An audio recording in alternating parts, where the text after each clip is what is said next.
আজকের গোসারিকা উঠান বৈঠকের সম্মানিত 4 নং ওয়ার্ডের সম্মানিত সভাপতি, উপস্থিত নেতৃবৃন্দ, সামনে এলাকার মুরব্বিয়ান মুসলিয়ান ও মা বোনেরা সকলে প্রতি আমার সালাম, আসসালামু আলাইকুম। সম্মানিত উপস্থিতি,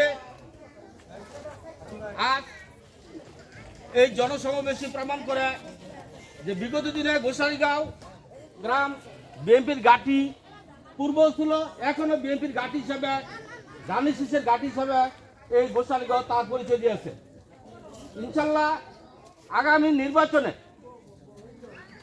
আপনারা গোসারিগাঁওবাসী তথা 4 নং ওয়ার্ডবাসী বিপুল ভোটে আমাদের নেতা যারা ব্রিগেডিয়ার আসিম হান্নান স্যার উত্তরসূরি রিয়াজুল হান্নানকে ধানের শীষে ভোট দিয়ে বিপুল ভোটে বিজয়ী করবেন।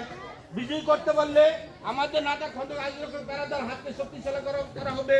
শক্তিশালী হইলেই আমাদের এলাকা বিভিন্ন উন্নয়নমূলক কাজ করতে পারবে। এই যে আপনাদের এলাকার বিভিন্ন রাস্তাঘাট এখনো অকেজ হয়ে পড়েছে, আমরা চলতে পারি না, বৃষ্টি হলে চলাচল বন্ধ হয়ে যায়। ইনশাল্লাহ ধানের শীষের প্রার্থী রিয়াজুল হান্নান পাস করতে পারলে আমাদের খন্দক আয়োজকের প্যারায় বিপুল কাজ এলাকা আনতে পারবে, করলে বিভিন্ন এলাকার আমাদের বিভিন্ন সমস্যাগুলো সমাধান করতে পারবে।